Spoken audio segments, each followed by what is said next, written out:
My ex found herself unhappy in our marriage. She never spoke up about her unhappiness and ultimately let herself get to a place where she did not feel she was in love with me anymore. There were never any requests for me to change behaviors she wound up saying after the fact she couldn't deal with.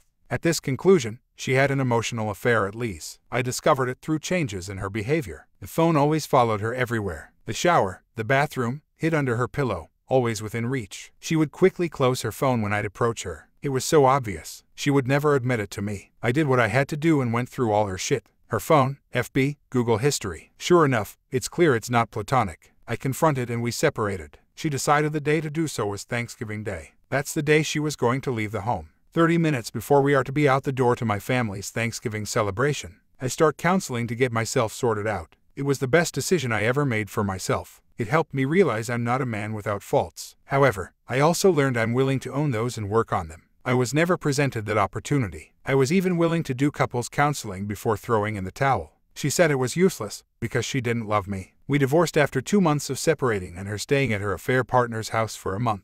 I was crushed at her choice to leave without ever even making an attempt to fix the things I didn't even know were wrong. She has never admitted to her infidelity, nor has she apologized for it. I wondered for a period of time whether I wanted to live. Through counseling, exercise, family help, medication, my daughter, and grit, I got out of the woods. I'm good again. I'm happy. The divorce was in April at her decision. We split everything equally. I'm thriving. I have a new place. I'm getting braces off.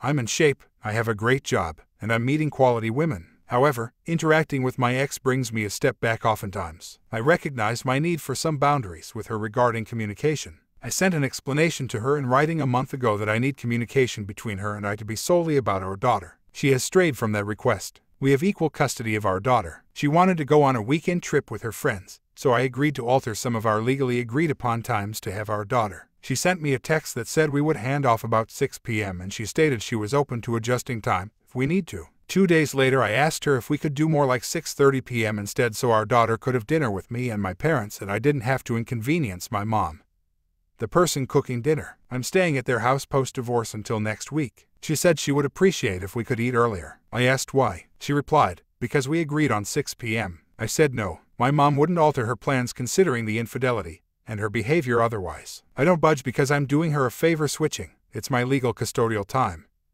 And asking mom to change dinner isn't an option. She goes on text rant that says she will drive over to sit in the driveway till we are done eating or just come get our daughter. I tell her she will not. She then repeat dials me 5 times. She says she will call all night because she didn't have anything better to do. I didn't answer her calls and just told her I was watching a movie. We speak after the movie and it's clear the conversation is getting emotional. She said I was a dick to her for years. Remember, she never told me she felt that way before. I would up ending the call since it got abusive. We spoke again last night. I reiterated to her the communication boundaries I set with her. I told her talking about our past is off the table now. I informed her my family knows she had an affair. I told her that her actions had a major impact on my mental health. I told her I'm thriving now and she continues to set me back with her behavior. I told her I consider being called a dick as verbal abuse, which I will not tolerate. I also told her I consider the repeat dials as harassment and will lawyer up if it continues. I let her know I wish I didn't feel this way, but I told her I'd never speak to her again if it weren't for our daughter due to the way she chose to end the marriage. I still feel like shit.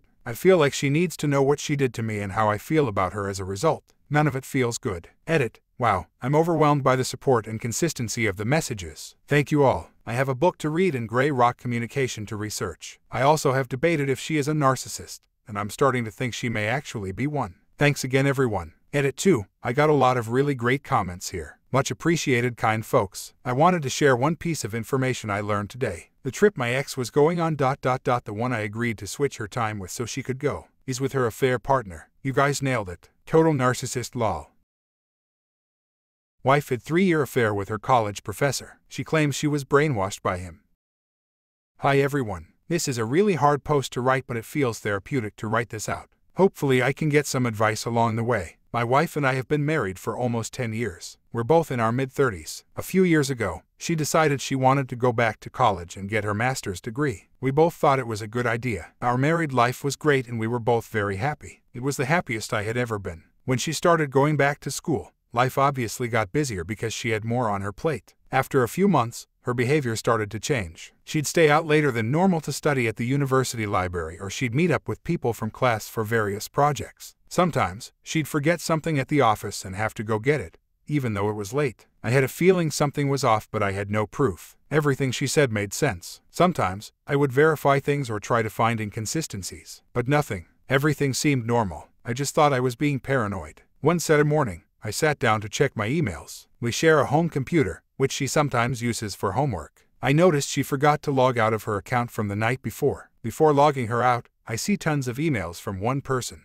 I didn't recognize the name, so I went to her Facebook and Instagram accounts to see if she was friends with this guy. Nope. So I Googled him and it turned out it was her college professor. He was in his 50s, married and had 3 teenage kids. It looked like he was happily married. I was relieved and didn't think much else about it. The emails seemed innocent. I remember when I was in college, I emailed back and forth with professors all the time. From then on, I never noticed anything suspicious. Again, I thought I was being paranoid. Some time goes by and life gets easier. She was really hitting her stride with school and she wasn't as stressed or busy anymore. We had more time together and we started building a house. Life was essentially on cruise control, until the nightmare began. It was a Thursday and I decided to come home early and surprise her because I wanted us to go out for dinner at this new place that just opened. As I was driving down our street, I noticed a car pulling out of my driveway. We passed each other and I immediately recognized the guy. It was her old college professor. So I immediately go inside the house and found my wife standing in the kitchen wearing just a towel. She was so stunned that she didn't even know what to say. Like she was fumbling her words asking me why I was home. I immediately asked why her professor had just left our house and why was she in a towel. She told me I was overreacting and nothing had happened. So I went straight up to our bedroom and she tries to stop me. When I got to our room, it was obvious what had happened. I told her I was going to contact his wife if she didn't tell me everything. Finally, she broke down and admitted it all. They had been having an affair off for 3 years. She said it started the semester after she left his class. But she claims that she was brainwashed by him and that she didn't really want to do it. She said he was in a position of power even though he wasn't her professor anymore and claims she was manipulated into a sexual relationship over a 3-year period. It's been a week since I found out. I moved my stuff out that next morning when my wife was at her parents' house and I contacted a divorce attorney. I feel like a zombie. None of this even seems real. My wife has been texting, calling and emailing me non-stop asking for forgiveness and a second chance. Her family's trying to contact me as well to convince me to give her another shot. Today, I finally blocked her on everything and her family. Fortunately, I have a great support system and everyone has been super helpful. I'm going to schedule an appointment with a therapist next week so I can get the ball rolling. I know it will take time to heal and I know I deserve better. Sorry for the long post. I really needed to get this off my chest.